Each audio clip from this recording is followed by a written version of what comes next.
Loan തരപ്പെടുത്തി കൊടുക്കാമെന്ന് വിശ്വസിപ്പിച്ച് ലക്ഷങ്ങൾ തട്ടിയെടുത്ത യുവാവ് മുങ്ങിയതായി പരാതി. അഞ്ചാലുമൂട് സ്വദേശിനികളായ വീട്ടമ്മമാരിൽ നിന്നും കൊല്ലം മൈലാപ്പൂരിലെ ഡൊമസ്റ്റിക് മണി ട്രാൻസ്ഫർ സെന്ററിൽ നിന്നുമാണ് യുവാവ് പണം തട്ടിയത്.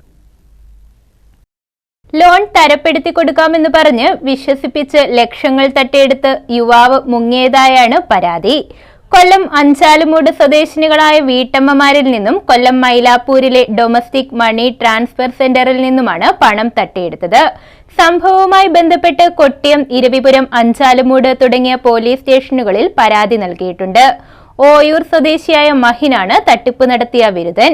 ഇയാൾ കൊല്ലം പള്ളിമുക്ക് മുള്ളുവിളയിലുള്ള ബന്ധുവിനുമൊപ്പം താമസിച്ചു പഠിക്കുകയും ഉമേനല്ലൂർ മൈലാപ്പൂർ തൈക്കാവിന് സമീപം വാടകയ്ക്ക് താമസിച്ചു വരുന്നതിനിടെയുമാണ് കൂടുതൽ തട്ടിപ്പ് നടത്തിയത്. കണ്ണനല്ലൂർ നടുവിലക്കര മുഴങ്ങോടിയിൽ വീട്ടിൽ രഞ്ജിത്തിന്റെ ഉമേനല്ലൂർ മൈലാപ്പൂർ ജംഗ്ഷനിൽ ഡൊമസ്റ്റിക് മണി ട്രാൻസ്ഫർ സെന്ററിൽ നിന്നും 60,000 രൂപ കബളിപ്പിച്ചു തട്ടിയെടുത്തു. ഒരാഴ്ചയോളം സ്ഥാപനത്തിലെത്തി 3,000-ഉം 4,000 രൂപയും ഒരു മൊബൈൽ നമ്പറിലേക്ക് ട്രാൻസ്ഫർ ചെയ്യുകയുമായിരുന്നു.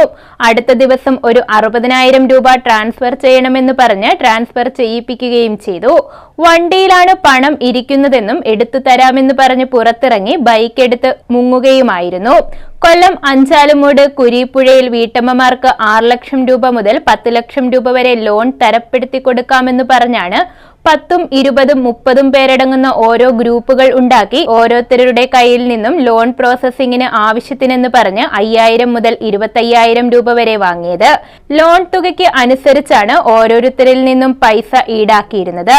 പല ഗ്രൂപ്പുകൾക്കും ആദ്യഘട്ടത്തിൽ 50,000 രൂപ വരെ ലോൺ തരപ്പെടുത്തി കൊടുത്തിരുന്നു.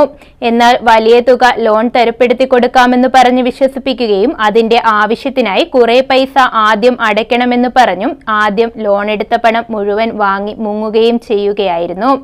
തട്ടിപ്പ് നടത്തുന്നതിന് മുമ്പ് തന്നെ മാഹിനും കുടുംബവും മൈലാപ്പൂരുള്ള വാടക വീട് ഒഴിഞ്ഞുപോയിരുന്നു. മാഹിൻ ഓയൂരിലും പള്ളിമുക്കിലും ഇരുചക്രവാഹനങ്ങളുടെ വർക്ക്ഷോപ്പും നടത്തിയിരുന്നു. ഓയൂരിൽ വർക്ക്ഷോപ്പ് നടത്തിയിരുന്ന സമയത്ത് സമീപത്തെ ആക്രിക്കടയിൽ ആക്രി സാധനങ്ങൾ നൽകാമെന്ന് പറഞ്ഞ് 40,000 രൂപ വാങ്ങിയ ശേഷം വർക്ക്ഷോപ്പ് ഒഴിഞ്ഞ് അവിടെ നിന്നും മുങ്ങിയിരുന്നു. ഇങ്ങനെ പല സ്ഥലങ്ങളിലും മാറി മാറി താമസിച്ച് തട്ടിപ്പ് നടത്തിവരികയായിരുന്നു മാഹിൻ. ന്യൂസ് ബ്യൂറോ, കൊല്ലം.